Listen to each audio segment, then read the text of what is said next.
श्रीमद्हंससमारम्भां सनकादिकमध्यमां श्रीनारदयुतां शुद्धां निम्बार्कपरिबृंहितां अस्मदाचार्यपर्यन्तां वन्देऽहं श्रीगुरुपरम्परां वन्देऽहं श्रीगुरुपरम्पराम्। आइए आज हम सब लोग व्रज वृंदावन की महिमा को शास्त्रीय आधार पर, संतों और शास्त्रों की वाणी के आधार पर चिंतन करेंगे, अवलोकन करेंगे एवं व्रज 84 कोश परिक्रमा के महात्म्य को समझेंगे। मानव जीवन हमें 84 लाख योनियों के भ्रमण के पश्चात, भटकने के पश्चात अनंतर भगवान की अहेतुकी करुणा कृपा के परिणामस्वरूप हमें मानव जीवन मिला। न केवल मानव जन्म मिला, मानव जीवन मिला, अपितु हमें भारतवर्ष में सनातनी मानव बनाकर हमको भगवान ने भारतवर्ष में भेजा है। क्यों? जैसे शास्त्र में भागवत जी में ही आया है, दुर्लभो मानुषो देहो देहिनां क्षणभंगुरा। श्री रामचरितमानस में गोस्वामी तुलसीदास जी ने कहा, बड़े भाग्य मानुष तन पावा, सुर दुर्लभ सदग्रंथ न गावा। इसका अभिप्राय यह है कि मानव जीवन अत्यंत दुर्लभ है, जिसके लिए देवता लोग भी लालायित रहते हैं। पर मानव जीवन से अभिप्राय क्या है? क्या जो सनातनी परंपरा को मानने वाले नहीं हैं, क्या वो मानव नहीं हैं? वह भी मानव है। जो भारतवर्ष से इतर बाहर के देशों में, प्रदेशों में जो मानवाकृति में मनुष्य के समान ही अमेरिका, ब्रिटेन, फ्रांस, कनाडा आदि आदि बाहर कोई भी देशों में हमारे जैसे उनकी आकृति होती है, 2 हाथ 2 पाँव मानवाकृति में वो भी तो होते हैं। तो आखिर शास्त्र में किसकी महिमा गाई गई है कि बड़े भाग्य मानुष तन पावा, दुर्लभो मानुषो देहो देहिनां क्षणभंगुर, तत्रापि दुर्लभम मन्ये वैकुंठ प्रियदर्शनम। तो क्या वो भी मानव हैं, उनका जीवन भी धन्य है, या फिर केवल सनातनी भारतीय परंपरा को मानने वाले मनुष्यों का ही जीवन धन्य है? इस श्लोक से, शास्त्रीय वाक्य से, शास्त्र वाक्य से, शास्त्र विधि से किन मानवों को स्वीकार करना चाहिए? इसके लिए आपको हमारे शास्त्र के मौलिक स्वरूप को जानना चाहिए कि मानव कहते ही किसे हैं? मनो अपत्य इति मानव। जो मनु की संतान है वो मानव है। अब संतान तो कहेंगे सभी मनु की संतान हैं, लेकिन केवल संतान का अभिप्राय यह नहीं है।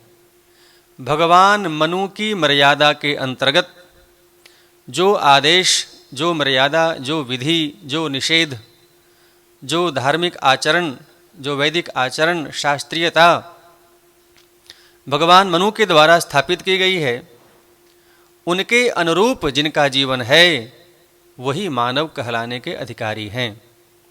एतावता मानव जीवन सफल उन्हीं का है जो भारतवर्ष में मानवीय परंपरा में भगवान मनु की मर्यादा में रहकर सनातनी परंपरा को जीवन में धारण करते हुए एवं जीवन के लक्ष्य, हमारे जीवन का लक्ष्य क्या है? मानव जीवन का एकमात्र लक्ष्य है माधव की प्राप्ति। आप देखिए शास्त्रों में, चूँकि हमारी कोई भी विधि, हमारा कोई भी आचरण शास्त्र से बाहर नहीं होना चाहिए। शास्त्र की आज्ञा के अनुसार ही हमें सारा जीवन जीना चाहिए, तभी हम मानव कहलाएंगे। तो शास्त्र में प्रत्येक अलग अलग जीवों के कर्मों का स्वरूप निरूपण किया गया है कि यदि मनुष्य कैसा कर्म करे तो किस योनि में जाएगा, कैसा कर्म करे, ये कर्म करेगा तो इस योनि में जाएगा, ऐसा कर्म करेगा तो उस योनि में जाएगा। लेकिन शास्त्र में ऐसी कोई मर्यादा नहीं कि ये कर्म करने के बाद वह मनुष्य बनेगा, ऐसा नहीं बताया गया। वो केवल है भगवान का विशेषाधिकार। भगवान अतिशय करुणा कृपा करके जीव को 84 लाख योनियों से अलग एक मानवीय जीवन है, मनुष्य का जीवन है। इसमें भगवान की कृपा के ही परिणाम स्वरूप हमें भगवान यहाँ भारतवर्ष में भगवान मनु की मर्यादा में हमें स्थापित करते हैं। और इस मनुष्य जीवन का एकमात्र लक्ष्य है भगवान की भक्ति करते हुए भगवान की प्राप्ति, और भगवान की प्राप्ति के बाद भी भगवान की सेवा, भगवान का प्रेम दिव्य प्राप्त हो। वो संभव कैसे है? तो इसके लिए बहुत से साधन हैं, जिसमें एक साधन है तीर्थों का सेवन।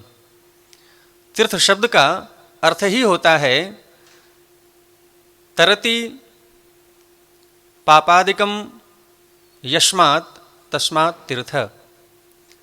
तरति अनेन साधनेन स तीर्थ। जिस साधन के द्वारा साधक मानव जीव संसार सागर से तरकर अर्थात पार होकर भगवत धाम भगवत चरण का अधिकारी बन जाता है, भगवत सेवा का अधिकारी बन जाता है, उसी को तीर्थ कहते हैं। ये तीर्थ भी 3 प्रकार के हैं, स्थावर, जंगम और मानस। स्थावर तीर्थ जो स्थित रहते हैं, ऋषि मुनियों की तपस्थली, भगवान की लीलास्थली, गंगा आदि दिव्य पुण्य सलीला नदियाँ एवं दिव्य कुंड सरोवर आदि आदि ये सब स्थावर तीर्थों में आते हैं। जंगम तीर्थ क्या है? चलता फिरता। जंगम तीर्थ से अभिप्राय है वो संत, वो ऋषि महर्षि वैष्णव ब्राह्मण जो सनातन वैदिक मर्यादा का प्रचार करने हेतु, मर्यादा के प्रचार हेतु यत्र तत्र अन्यत्र कहीं भी जा करके और जीव मात्र को भगवान के सम्मुख करने का उपक्रम करते हैं, अर्थात जीव को सीधे जगदीश के शरण में लाते हैं। यही एकमात्र तीर्थ का प्रयोजन है। और उन तीर्थों में भी व्रज वृंदावन तीर्थ जो साक्षात भगवत धाम है, श्री जुगल राधा श्याम सुंदर निकुंज विहारिणी बिहारी श्री मोहिनी मोहन सरकार का दिव्य क्रीड़ास्थली, रस भूमि, प्रेम भूमि, दिव्य भूमि, इनकी तो महिमा क्या कहनी है। दिव्य वृंदावन धाम की प्राप्ति हेतु जैसे मानव जीवन के साधना का परम लक्ष्य है भगवान की प्राप्ति, भगवान की प्राप्ति में भी भगवान की अंतरंग मधुरमय लीलाओं का आस्वादन करना, दिव्य रूप से प्राप्त करने के लिए सबसे पहले आपको व्रज और पश्चात वृंदावन की प्राप्ति होती है। वृंदावन की प्राप्ति से पूर्व व्रज का आश्रय अत्यंत आवश्यक है। जैसे हमारे आचार्य श्री जगतगुरु निम्बारकाचार्य स्वामी श्री भट्ट देवाचार्य स्वामी जी ने कहा है, क्या? जय जय वृंदावन आनंद मूल, नाम लेत पावत जु प्रणय रति, जुगल किशोर देत निज कूल, शरण आई पाए राधाधव, मिटी अनेक जन्म की भूल। अन्य तीर्थों में जाकर के जैसे भी मैंने तीर्थ शब्द की व्याख्या सुनाई कि तीर्थ के सेवन से तरति पापादिकम यस्मात्, अर्थात जिनके सेवन से, जिसकी सेवा, जिसके पुण्य प्रताप से, जिसकी दिव्यता के कारण हमारे सारे पाप आदि पाप ताप संताप सब तर जाते हैं, अर्थात मिट जाते हैं। लेकिन ऐसा नहीं कहा गया कि पाप मिटने के पश्चात भगवान मिल जाएंगे आपको। पाप तो मिट जाएंगे, पापादिकों का नाश संभव है, लेकिन भगवान मिल जाएंगे, भगवान का प्रेम मिल जाएगा, ऐसा नहीं कहा गया। तो उन तीर्थों में भी महातीर्थ व्रज वृंदावन धाम हमारा, व्रज भूमि मोहिनी मैं जानी। जहाँ विराजत मोहन राजा श्री राधासी रानी। ऐसे ब्रजभूमि का आश्रय लेने के पश्चात तब वृंदावन धाम के रसिक संतों का संग। तो हमारे आचार्य कहते हैं कि जय जय नहीं, जय जय वृंदावन आनंद मूल, नाम लेत पावत जो प्रणयरति, जुगल किशोर देत निज कूल। और शरण आई, उस वृंदावन धाम के शरण आने मात्र से क्या होगा? शरण आए पाए राधाधव, मिटी अनेक जन्म की भूल। अनेक जन्मों के पाप ताप संताप तो मिट ही जाएंगे, साथ ही जुगल सरकार आपको स्वीकार कर लेंगे। शरण आई पाए राधाधव, राधा माधव भगवान हमें अनेक जन्म जन्मांतरों के पाप ताप संताप सबको विनष्ट करके, सबको समूल नाश करके, नष्ट करके अपने श्रीधाम वृंदावन में स्वीकार कर लेते हैं। तो ऐसे अन्य साधन के द्वारा पापों का नाश होगा, पुण्य की प्राप्ति होगी, लेकिन श्री व्रज वृंदावन धाम का आश्रय, उसमें भी अन्य अन्य स्थलों पर व्रज 84 कोष के अंतर्गत देखिए शास्त्रों में आया है 30.5 करोड़ तीर्थ हैं पूरे ब्रह्मांड में। भूमंडल से लेकर के भू भुव स्व मह जन तप सत्यम लोक तक कितने तीर्थ हैं? 30.5 करोड़। सभी तीर्थों में जाकर के एक जीवन में दर्शन करना, स्नान करना आदि संभव नहीं है, लेकिन तीर्थों का जो उद्देश्य है भगवत प्राप्ति, भगवत प्रीति, वो केवल और केवल व्रज वृंदावन के आश्रय लेने मात्र से संभव है, जिसका परिणाम क्या होगा कि शरण आई पाए राधाधव, मिटी अनेक जन्म की भूल। और तो और रसिकों ने यहाँ तक कहा कि व्रज वृंदावन में अनेक तीर्थों का क्या स्वरूप है। अन्य भूमंडल में जितने भी तीर्थ हैं सबका बारी बारी से सेवन करेंगे अलग अलग समय कालखंडों में, तो संभवतः हो सकता है पूरा जीवन निकल जाए, लेकिन कोई न कोई तीर्थ रह ही जाएगा। लेकिन यहाँ कहते हैं कि कीरति सुता के पग पग में प्रयाग जहाँ, केशव की केली कुंज कोटि कोटि काशी है।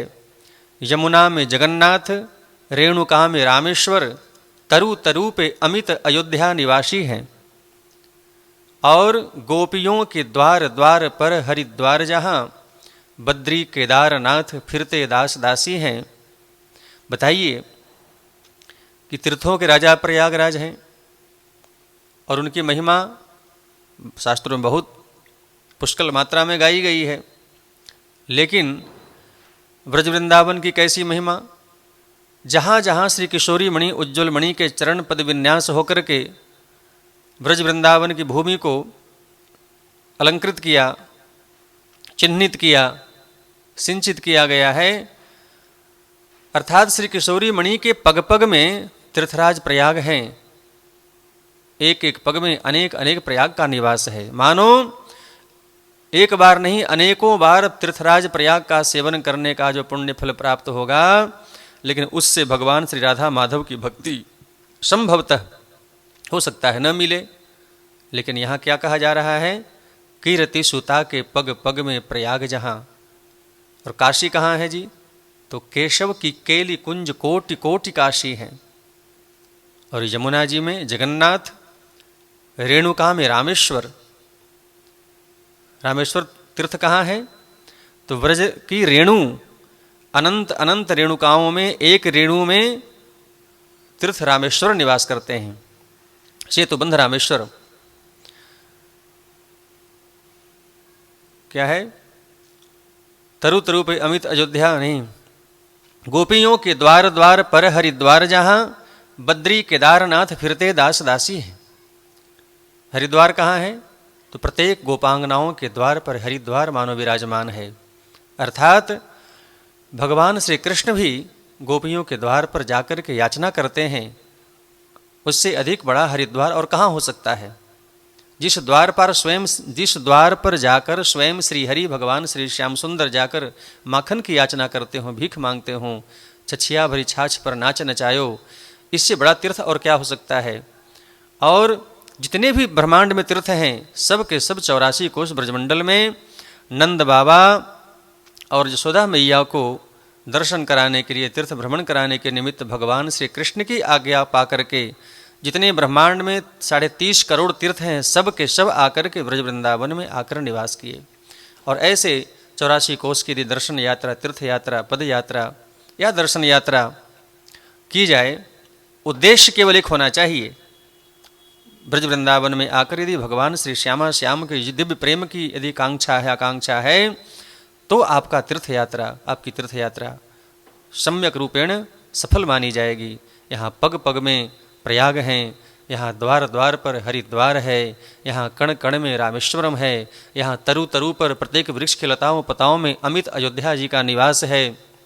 ऐसे और जहाँ आने के बाद जुगल सरकार जीव को यह नहीं देखते कि इसने पूर्व जन्म में कैसा जीवन जिया है, पूर्व काल का इसका समय जीवन कैसा रहा है, इसका किंचिन मात्र भी कोई विचार हमारे जुगल सरकार नहीं करते।